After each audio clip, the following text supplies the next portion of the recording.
Madam ఇన్ని మంచి పనులు ఇన్ని అభివృద్ధి సంక్షేమ పథకాలు చేసినటువంటి వైఎస్ జగన్ ఎందుకు ఓడిపోయారు 2024 ఎన్నికలు అంటే మీరేం చెప్తారు?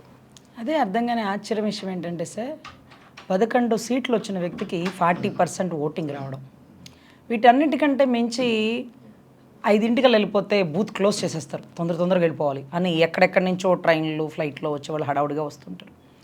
5 తర్వాత 6 తర్వాత కూడా బూతులు రన్ అవుతాయి, సర్వసాధారణంగా లైన్లో ఉన్న వాళ్ళ వరకు కంప్లీట్ అవుతాయి.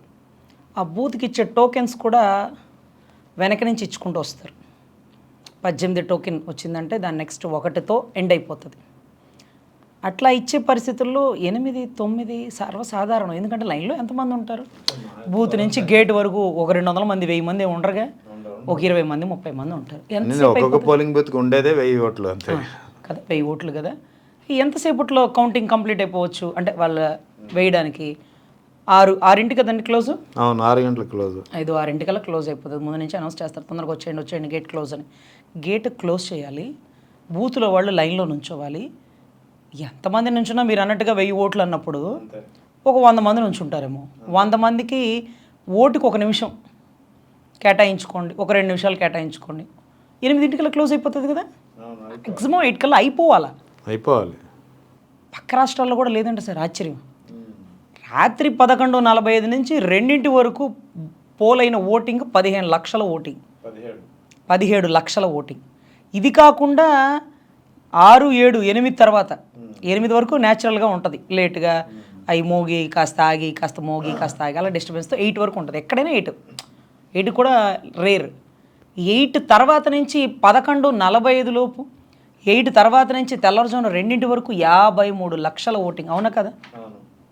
సో 53 లక్షల ఓటింగ్ ప్లస్ 40% ఓటింగ్ అంటే ముగ్గురు కలిసి వచ్చిన సెంట్రల్ వాళ్ళ తోటి ఉన్న ఒక వ్యక్తిని ఓడించలేకపోయారేమో. అరే మాకు చాలా ఆశ్చర్యం వేసిద్ది సార్. గతంలో ఆ ప్రభుత్వంలో ఉన్నప్పుడు వైనాట్ 175 అంటాడు ఏంటారు స్వామి, మేము ముగ్గురు వస్తున్నాం, సెంట్రల్ మాతో ఉంది, అయినా ఆ ధైర్యం ఏంటి, ఆ దమ్ము ఏంటి, ప్రమాణ స్వీకారం ఏంటి, భయం వేసిపోయేది. ఇంకా అంటున్నాడా, ఇది సెంట్రల్ మనతో ఉన్నా కూడా అంటున్నాడండి వైనాట్ 175. అట్లేరా స్వామి, ప్రతిపక్షం కూడా లేకుండా మొత్తం ఎలా కొట్టేస్తాడు, కొట్టేసి ఉండేవాడు సార్. ఆశ్చర్యం అసలు. ఇప్పుడు ఈ లెక్క చెప్తుంటే అలాగే అనిపిస్తుంది. కొట్టేసి ఉండేవాడు అంటే అతను చేసిన పనుల మీద అతనికి ఉండే నమ్మకం, అతని ప్రజల మీద అతనికి ఉండేటటువంటి చిత్తశుద్ధి, ఇవన్నీ కూడా నమ్మకాన్ని పెట్టుకొని ఏం జరగబోతుందనేది ముందుగానే అంచనా వేసినాడు.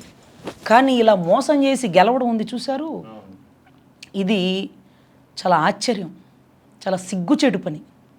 నిజం. అది మీరు ఎలా అంటారు రజనీ గారు? పరకాల ప్రభాకర్ గారి మీద కేసు వేయండి, అలా ఎలా స్టేట్మెంట్లు ఇచ్చేస్తారు? ఆ 3500 బూతులు బతుకులు బయటకు తీస్తే ఈ రోజుకి కూడా జగన్మోహన్ రెడ్డి గారి గెలుపు చిరస్థాయిగా చరిత్రలో ముగ్గురు కలిసి వచ్చిన ఒక వ్యక్తిని ఓడించలేకపోయారు అనే దానికి నాంది సార్.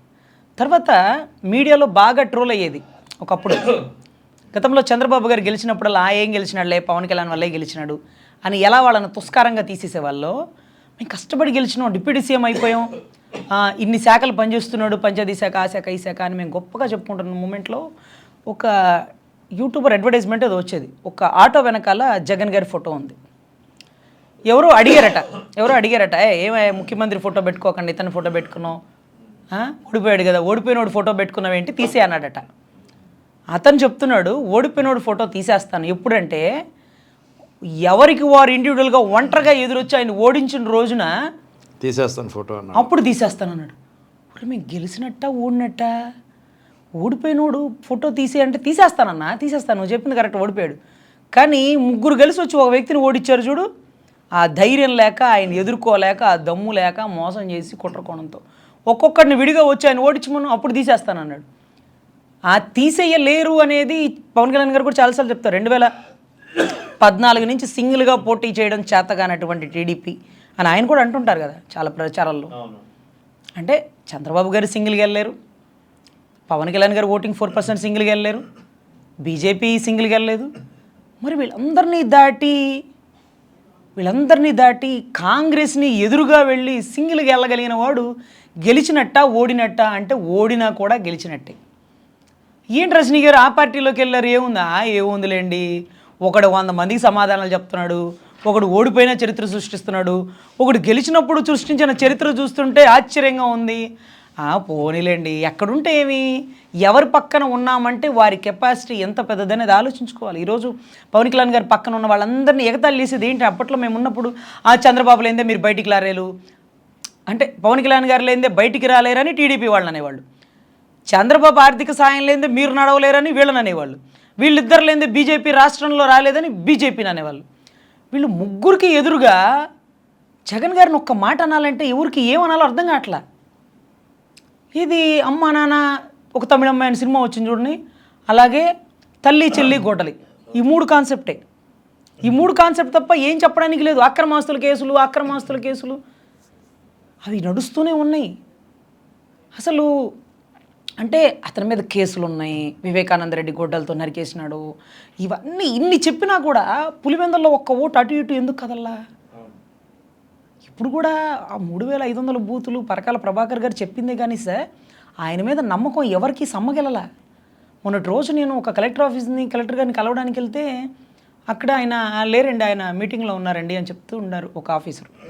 సర్లేండి నేను వెళ్ళిపోతే గేట్ దగ్గరకు ఒక ఆవిడ వచ్చారు, ఇంకొక అధికారి వచ్చారు, ఇంకొకళ్ళు వచ్చారు. వీళ్ళందరూ ఎవరంటే జగన్ గారి అభిమానులట. ఊడ్చేవాడు, తుడిచేవాడు, డ్రైవరు, కార్ డ్రైవర్ కూడా.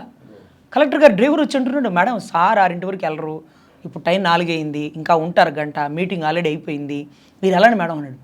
అంటే మీటింగ్లో ఉన్నారు, ఆయన అంతే చెప్తారులేండి, మీరు వెళ్ళండి అని. మళ్ళీ పిఏ వచ్చింది, మళ్ళీ అటెండర్ వచ్చారు, వీళ్ళందరూ ఆయన అభిమానులు. లోపల ఉన్నవాడు యూ పార్టీ అయితేనేమి, వీళ్ళందరూ నన్ను దగ్గర నుండి తీసుకెళ్ళి లోపలికి ఆవిడ ఏం చెప్పిందంటే, ఆఫీసర్ పక్కన ఆవిడ, మేడం గారు పొద్దున కూడా 2 or 3 times వచ్చారండి, 2-3 hours నుంచి వెయిట్ చేస్తాను. అవునా, రమ్మని ఏమైంది మేడం అంటే, సరే ఇలా ఎక్కేస్తారని చెప్పిన. బయటకు వచ్చాక అడిగినా, నేను మీకు తెలుసు అమ్మ సహాయం చేస్తాను మేడం, మీరు చాలా బాగా మాట్లాడతారు మరి టీవీలో, మేడం మా జగన్ ఎలా ఓడిపోయాడు మాకు అర్థమే కావట్లేదు మేడం, మేము అందరం ఓటేసాం మేడం, మీరు మాట్లాడుతుంటే మాకు ప్రాణం లేచి వస్తుంది మేడం, మాకు జగన్ అన్న మంచోడు మేడం, అసలు అట్లాంటి వాడి మీద అనాల్సి వాళ్ళకి ఎలా అనిపిస్తుందో మాకు అర్థం కావట్లేదు మేడం, అక్కడ ఆఫీస్లో ఫోటోలు 5,000, మా ఫోన్లో ఆయన ఫోటోనే ఉంటుంది. అంటే మరి మీ ఉద్యోగాలకు ఇబ్బందులు, మేము దళితులం మేడం, మా జోలికి వస్తే నా తాట తీసి చెక్కుతాం ఏ అధికారైనా, మా జగన్ అన్న మేడం అంటే నాకు ఆశ్చర్యం వేసింది. అంటే ఒక దగ్గర ఒక 6-7 వచ్చి నన్ను కలెక్టర్ ముందు కూర్చోబెట్టే వరకు వీళ్ళే ఉన్నారు. లోపల పంపిస్తే అసలు కలెక్టర్కి చెప్పారు 3 గంటల నుంచి 2 గంటల నుంచి వెయిట్ చేస్తున్నానని.